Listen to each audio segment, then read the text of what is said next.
My mom had me when she was 17 years old, and she was still in high school.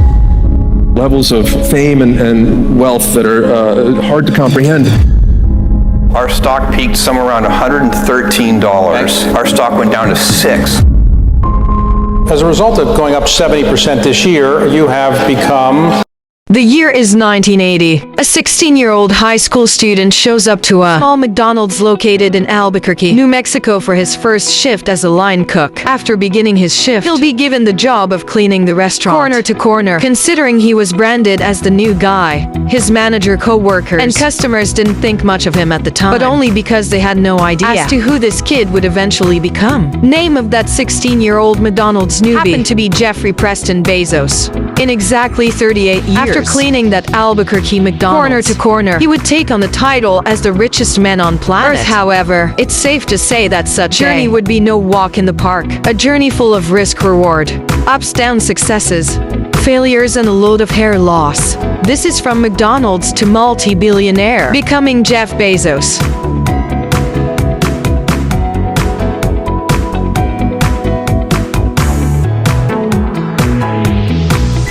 Jeffrey Preston Jorgensen was born in Albuquerque, New Mexico on January 12, 1964. At the time of his birth, Jeff's mom, the Jacqueline, was still extremely young and was yet to graduate from high school. I was 2 weeks past my 17th birthday and a junior in high school when I gave birth to my first son, Jeff.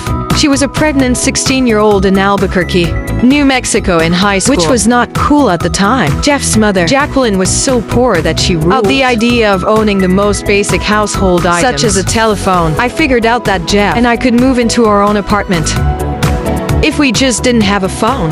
Jacqueline had been married to a man Theodore named Jorgensen at the time of Jeff's birth, who she later divorced, and soon remarried immigrant Mike Bezos in 1960, resulting in a name change from Jeffrey Jorgensen to Jeffrey Bezos at the age of 4. As Jeff Bezos began to grow up, he would start spending his summers at a ranch owned by his grandfather in Cotulla, Texas. Spent 3 months every year, from the age of 4 to age of 16, working on the ranch with my grandfather, which was just an incredible experience. This fact by itself is of no value. However, this ranch in South Texas will be the location at which Jeff's grandfather will begin to teach the basics of self-reliance. He was incredibly soft-relied. He did everything himself.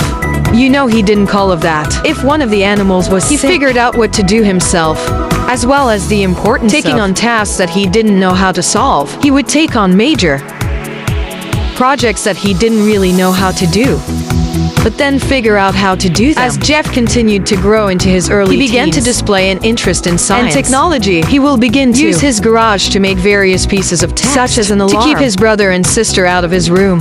Our garage was basically, science fair central. Possibly based on this interest, Jeff Bezos would be accepted into the gifted at his elementary school, displaying his cognitive ability from a young age. Early age for you, a pretty smart student. And your teachers tell you this now. You were good. I have always been academically smart.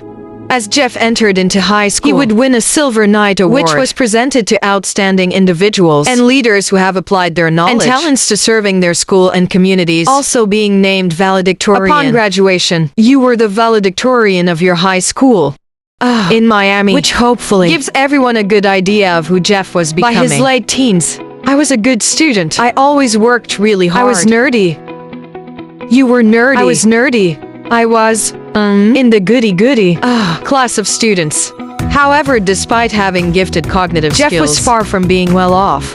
Throughout his high school years, at the age of 16, Jeff would get his first job at McDonald's earning $2.69 per hour. While it didn't pay all that well and was far from glamorous, Jeff saw the positives in the situation, claiming that the job got him interest in the process of automation, taught him the basics of customer service, and the importance of staying focused on a single task. She couldn't get me to switch tasks, so she would have to just pick up my chair and move me.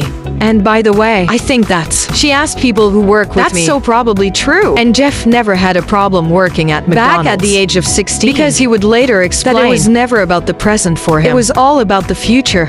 the same way I do. They work in the future. They live in the future. None of the people who report to me should really be focused on the current. And as mentioned in the beginning, what the future had in store for Jeff was undoubtedly something that he was unable to predict. Jeff's early life successes will continue. After being accepted into the prestigious Princeton University, where he would begin his studies with the goal of getting into the field of physics. I went to Princeton, primarily too, because I wanted to study physics. And was in such a fantastic place to study physics.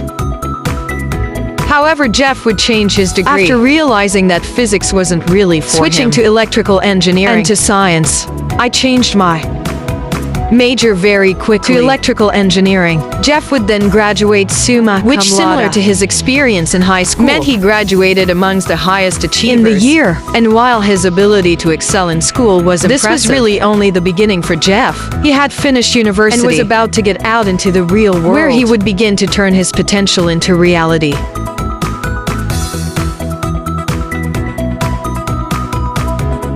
Unsurprisingly, Jeff would receive numerous job offers upon the completion of his degree at prestigious companies such as Intel. Nokia earnings, however, would decline these offers and instead take a financial tech startup by the name of Fattel. But a financial tech startup simply wasn't good enough for a genius like Jeff Bezos, so he would eventually take his skills to a hedge fund by the name of Shaw in 1990. At the age of 26, I went to New York City and I ended up working at a quantitative hedge fund run by a brilliant man named David Shaw Deshawn Co. Despite now being in this extremely prestigious, high-paying job, rather than valuing the money he was being paid, it seems as though Jeff Bezos preferred to value the lessons he was being taught by his bosses. I learned so much from him. I used a lot of his ideas and principles on things like HR and recruiting, and what kind of people to hire when Jeff was gonna need all of the lessons he could possibly learn. Because Jeff was already thinking about leaving the hedge fund with the intention of taking on the biggest venture he could possibly think of. However, before taking on another big venture, he made what seemed to be somewhat of an impulsive decision. He wanted to get married. At a certain point, I decided I wanted to get married. And I had all my friends setting me up. And I had my list of criteria. And this was like good old-fashioned blind dates. I went on dozens of blind dates. As mentioned, Jeff began to go on blind dates, stating to have gone on so many. He became somewhat of a professional blind dater. I had all my friends set me up on blind dates. None of them worked out very well. Perhaps the reason Jeff went on so many blind without dates successfully meeting someone was because of his bizarre criteria. When it came to finding a partner, when I was telling my friends my criteria, one of the ones that I would list was that I wanted a woman who could get me out of a third world prison. He stated that this was a requirement, not because Jeff planned on landing himself in a third world prison, but rather because he wanted a wife who was resourceful. And I said no. It's just a visualization for somebody really resourceful. Because I think that you don't want to go through life with teammates who aren't resourceful. This requirement would eventually be fulfilled when Jeff would meet Mackenzie Scott in 1992. Who he would then marry. Only 6 months later, in 1993, we dated for 3 months. Were engaged for 3 months. And then got married. So we are whole. End of dating. Engagement period was only 6 months long. Life seemed somewhat perfect at this point. On the outset, a job at a hedge fund, one of the most prestigious cities in the world. Newly married to a beautiful, resourceful wife. It seemed like Jeff couldn't have had any better at the time. But as is said, when everything gets too perfect, the first thing we want to do is break it apart so we can have a challenge. And a challenge was certainly what Jeff Bezos was preparing for. What propelled you to say, I'm quitting this. I'm gonna start a company selling books over the internet. I'm gonna do it from Seattle. Where did that idea come from? In early 1994, after recently becoming the 4th hedge fund senior vice president at Desher & Co., Jeff Bezos began to think heavily about what he wanted for life, eventually deciding that he was gonna focus on a phenomena called a regret minimization framework, with the goal of having no regrets during his later years in life. When I'm 8 years old, I want to have minimized the number of regrets that I have. I don't want to be 80 years old. In a quiet moment of reflection, thinking back over my life and catalog a bunch of major regrets. At around the same time, Jeff found out about this new thing by the name of the internet. Internet is that massive computer network, the one that's becoming really big now, an online network called Internet. Allison, can you explain what internet is? Now that I've gotten on the internet, I'd rather be on my computer than doing just about anything. The internet itself, however, is definitely exploding. It hit, and within like 2 years it's become so powerful. The internet gave us a whole world of exciting new possibilities. So I guess this is a story of how it changed our lives.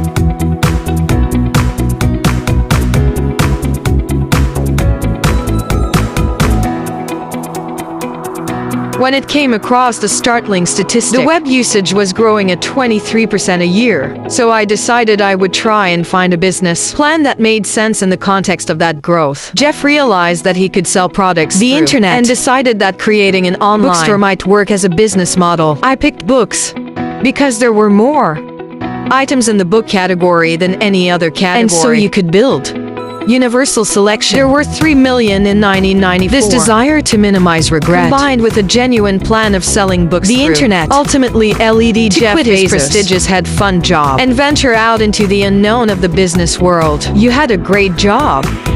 You had a great apartment on the Upper West Side, working on Wall Street. And a year after, we got married. I went to her and said, I want to quit my job. Thankfully, Jeff's wife was supportive of the dream, which would lead them to leave New York City and head to Seattle, where the company would begin. Even before she could say, what's the internet? She said, great, let's go, because she wanted to support it.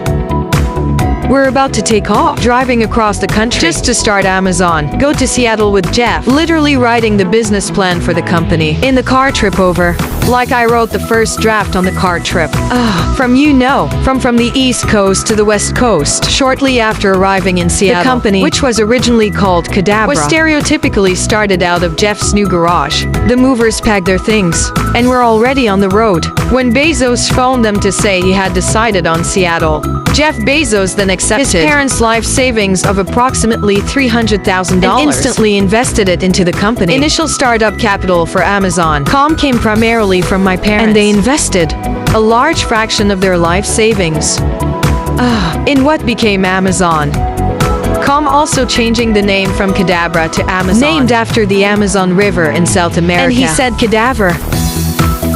And I knew then that was not gonna be a good name. We changed it about 3 months later. However, despite having this $300,000 worth of funding, the future of Amazon was far from certain. Jeff would warn his early investors that there was a 70% chance that Amazon would either fail or go bankrupt. And I told them that I thought there was a 70% chance that they would lose their whole investment, which was a few $100,000. I thought I was giving myself triple the normal odds. It's only about 10% I was giving myself a 30% chance. Jeff had to deliver the books to the office himself and didn't have enough money for basic machinery. I was driving the packages to the post office myself and hoping one day we could afford a forklift. Japanese team were literally packing books on the floor, as they didn't even have tables. We were so inefficient with our operations and logistics in those early days, when there were just 10 of us, that I didn't have packing tables. We were packing on the floor, on our hands and knees. And on top of everything, Jeff had to get his wife, Mackenzie, to do the accounting. Despite the fact that she was extremely inexperienced in the area, she did our accounting. For like the first year. Was it the first year? Something like that, however. Despite these areas of inexperience, the part of Japanese. Thanks for watching. Wait, fought or the second part.